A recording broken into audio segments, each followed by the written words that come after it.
Dr. Christian Northrup. Anybody who speaks up, even Senator Scott Jensen, who's the head of the COVID chair, commission for the United States, and is actually a 35-year-long practicing MD, has been eviscerated, and even the medical board has threatened to remove his license as a doctor. I mean, this is what we are up against. This is not normal. This is from what I can see, is a genocidal program. But by the time we really realize it, most people will have been vaccinated, not because they were choosing to do so, but because they really had no other, alternative. And you are very familiar with the social credit program of China. And I've been saying to folks, guys, China's handprints and communism is all around this right now. And I didn't speak about China or communism a few months ago. I talked to my best friend saying, how often have you heard me complain about China and communism? They're like, never. I'm like, well, I am now because I'm aware of it. And here we have China, who, by the way, had a wonderful New Year's Eve, and they weren't closed down. They were out in the streets celebrating, and they haven't been vaccinated. Isn't that amazing? And so you have them there, but they do have the social credit system, which is what you were talking about. It actually gives you a ranking according to, are you vaccinated, right? What's your political, standing? Who do you hang with? Do you rent video games? What kind of movies are you watching? What kind of clothes do you wear? What kind of food are you eating? Are you exercising? Did you jaywalk? And according to this credit rating, the lower the credit rating is, the less freedom you have, which we now have millions of Chinese who can't get on planes, can't get on buses, can't get on railways, right? They can't go into stores, and some of them, it's all through their app. Even Silicon Valley announces a few months ago, we're making it for Americans. We're so excited about this. And there's an app, and the app will be either orange or green when you go to leave your apartment building. And if you are orange, you have to stay in your apartment building, and you can't leave. So when I say to people, if you want to know what our future looks like, all you need to do is look at China. And you have Governor Newsom, who is definitely a Chinese foot soldier. This man is so involved with the Chinese Communist Party, it's not even funny, including the $1 billion mask deal that was completely, swept under the rug when it was discovered, but he wouldn't even admit to it, happening. He wouldn't even show, transparently. We wouldn't even show what the deal was. We've got some serious issues, and I'm trying to say to folks, look at guys, no one's going to tell you, but General Flynn and General McInerney have. We're in war, and this is not a war of tanks and bullets and bombs. It's not. It's an advanced war. It is a silent war. It is, and they've said this, it is disinformation, misinformation, propaganda, brainwashing. And as you probably know, Dr. Breggin, Breggin, well-known psychiatrist, he's considered the conscience of psychiatry, has been absolutely calling out the public health departments and saying, look at guys, we know for a fact it's a very respectable field called fear appeal in public health policy. And what it is that what public health departments do is they literally go out there and they find something to create fear within the population that if you don't do this, you may be in harm's way. You could die, you could become ill, whatever, right? And they use this and they keep hitting that message over and over and over again until you go from fear into anxiety, until you finally build up so much pressure, as you can't think straight, you can't take in new information. And of course, you want to alleviate that pressure. So you will capitulate and do whatever they say, like take a vaccination or do this or do that, right? And so he's actually calling them out saying, how dare you do this? And this is the most important story of all. I'm going to add another layer to this. Dear friend of mine, Valentina's, owns a restaurant. Valentina's, she's been one of the few really trying to push back. And she, 7 years ago, had a 103-year-old German customer who was a regular customer, would see her. And she told Valentina a story that was not, it didn't strike her then, but it strikes her now, of the significance. And this 103-year-old German woman, when she was a child, personally knew Adolf Hitler. Wow. And she said, we so loved him. He was like this, beloved father figure. And, he was very benevolent and charismatic. And on Sundays, we'd have balls and dinners and dances for the guards and for us. We just thought he was wonderful. She goes, but do you know how he convinced us initially to hate the Jews? He told us that they were diseased and that being subjected to them, being near them, could infect us and kill us or our children. Wow. And it was equivalent to the German public health department that was pushing that propaganda. Once he convinced people, the Germans, that Jews were diseased, everything else was easy. Everything else was easy because they were in that mode of fear, and they were controllable and they were programmable. And that is what Dr. Breggin is pointing out, and to our public health departments across the United States and actually around the world. Well, once they controlled us with the whole fear, the myth of the mask, the myth of social distancing, the allowing of contact tracing, which is legalized spying, which is right out of the Nazi Germany brown shirt play movement. Right. Once they were able to do that and get the whole freaking world to roll over and be obedient and compliant, it's just a mask. Right. And a lot of the people who were sincerely so unbelievably afraid of getting sick because they were going to die, the rest is easy, just like the story you just told. And the fact that it's been so shocking to me that from the beginning, back in August or September, I took on the mask issue big. I mean, we partnered with Hugs Over Mask CA. We did a lot of training with them. We helped start chapters. We did all this. And my motive behind that was that if we can't get people to refuse to wear a mask, they're never going to refuse any of the rest of it. That's right. If we can't get them to understand the physiology behind how they're harming themselves and not helping anybody, not protecting anything from anybody, and this whole social thing, well, I'm not doing it for me, I'm doing it for you. BS. And if we couldn't get people to understand that, then the next rollover is just take the vaccine. Right. And, the powers that be, the Klaus Schwabs of the world and, the people all at the upper echelon of the World Economic Forum, they're not stupid people. No. Oh, no. And they've got at their disposal any scientist, PhD, government official, anywhere around the world that money can buy. And they can put together teams of people to plow through the medical literature and to sit around and have meetings to decide what is the best way. How do we use everything that's already been published to cherry pick it to move our agenda forward? That's why when you go to weforum.org, when they say we've been working on this for 50 years, they're not kidding. No, they're not. And is that because they have thousands of people, many little desk job people that are doing research and writing reports, and they've got people collating the information to the top. So right now what we are experiencing on a global basis is the consolidated work of literally the best and the brightest from their side of the table. They've figured out how to cherry pick the most egregious stuff.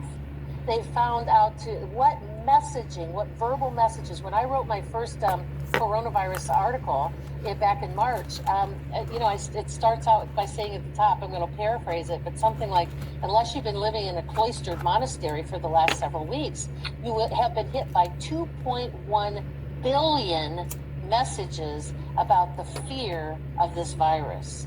Smash and burn with the mainstream media. They have been able to put together the ultimate plan for their ultimate agenda, which is genocide, depopulation, making us into slaves through the transhuman movement, and as you so rightly described, the social credit score system, to get us all vaccinated, to get away from paper money, to become the cashless society. So by a flip of a switch, they can control what you have access to. And the mark of the beast is a real thing for those of you who are Christian and spiritually inclined, and you haven't read your Bible in a while. Now is the time. I'm not a Christian. I've never read the Bible, but I keep saying, you guys, this is the mark of the beast. How is it that I'm not a Christian, not religious whatsoever, spiritual, but not religious, but I'm concerned about this being the mark of the beast, but my Christian friends don't seem to be concerned at all? And that's the other thing. I asked my stepmom a few weeks ago, I said, why is it, what happened to all the ministers, all the priests? They used to be the rebels in the old days, right? They were the ones that would hide people or hide the horses and, do things and have the underground railroads. I said, but they're the ones actually having free vaccination clinics. Just pull your car up and we'll vaccinate in your car. I said, what happened? And she said, well, you know what? She goes, it's actually from their schooling. When they go into the schooling to become a priest or minister, This is what they have been getting taught. They're taught not to be the rebels. They're taught to go along with the government mandates and not to question authority, because they're actually being taught these things. And I was just floored, but it certainly did explain it. Now, and then we have the destruction of God in our churches. We took prayer out of schools in 1963. We ramped up the ability to get, to have 100 million abortions. We have access to any sort of nefarious sort of thing. When the shutdown happened, what was the first time ever in the history of humanity? What did we stop? Going to church. Yeah. We violated the Constitution and our right to civilly get together and aggregate. We quickly from 50 people to 20 to 10, because if there's only 10 people in a space, you can't stand around and try to figure out what's going on and form an insurrection. Well, we took, everything. And the thing that's crazy now, too, is that here we have people thinking that they're going to go back to a normal life, right, if they just get the vaccination. And now they've already said, you still got to wear your mask. You still need a social distance. And they have said that we can't really say for sure that it's not going to continue to spread anyway. So, and we even had a nurse friend here, Sierra Nevada Memorial, who, got vaccinated and a few days later got COVID and got sick. So, can you speak to me about the fact that there's no proof of if it's going to stop the spread? Can you speak to that? It goes back to what we were talking about with the antibodies. Right.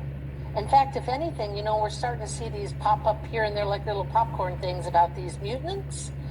The one question they're not asking are the people who have been, tested and found to have a mutant virus.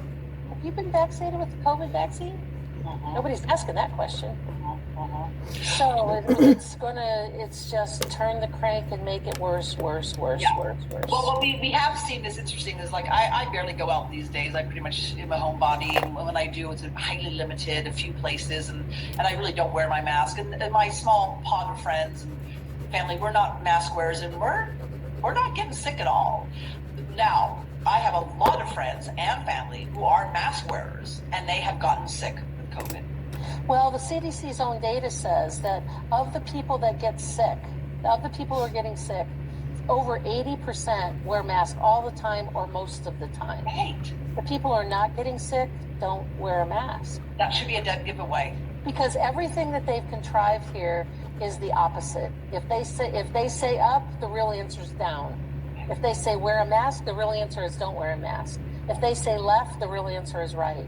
They've got everybody convinced in every area of their life. Think about the complete, when you go back and you watch that week forum video at the beginning, we have got to change everything on this planet and recreate it in the way to have the planet that we want. That's right. Which everyone should say, who the hell is we? Yeah. Right? Well, Sherry, I want to say thank you so very much. And I've said this a few times, because we have a regular Zoom call with you and some other amazing folks. And I just keep saying that you and Dr. David Martin and Dr. Christian Northrup and Amani and Pam Popper and Pekka, all these amazing individuals who I now get to see regularly, you are the silver lining around these dark clouds. And your work is absolutely seminal, important. You are a bright light in these dark days. And I just want to thank you, because I know that you all, including myself, take a lot of crud. But as I say to folks, this isn't fun. We're not doing this because it's fun and we're making money from it. We're doing it because we know what's right. And so I just want to thank you so very much for being just an amazing human being. Oh, well, thank you so much for having me and for all of your guests and everybody that's listening. Thank you so much, Renette. It's been a pleasure to getting to know you through that group, because I didn't know you before. I know. So I know at all. And so now, it's so great in that group because, it's sort of it's for those listening, it's a mastermind group of people that get together. We get together once a week and talk about pretty high level things and strategy. And strategy by definition is how can we best be effective? Right. In terms of getting this message out and empowering each one of you who are listening, because we're just sowing seeds. We're just setting it out there. Now it's incumbent on each one of you to take these little factoids, go to my website, go to Baxter.com, read the articles on COVID. There's a little icon at the bottom. You can print them out. You can hand them out to people, and they're all hyperlinked to medical journal articles. And, go to vaccine. Another thing you can do is to go to vaccineu.com vaccine.u.com, and click on the catalog at the top. We now have a four of our 8-part course that's available online about the myth of the mask, about contact tracing and social distancing, the very, very important lesson about the PCR testing and CT values, and the same virus, different day. I mean, you really have to understand that cases mean nothing. That's right. And all 4 of those courses are available for free. All you have to do is go and register. You just register and you can start watching this thing and download all of the information from the PDF files. You can't download the videos, but you can download the rest of it. So if you go to vaccine.u.com, get the courses for free. Just register. You can follow me on Twitter or Parler at Busy Dr. T, and Instagram is just Dr. Tenpenny. And but Vaxxer's where all the headsy information is for all you guys that want the science-related articles. Vaccine U and Vaxxer's the place to go.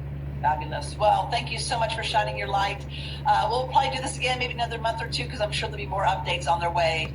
And just thank you so much. And everyone who's been watching us today, thank you so much.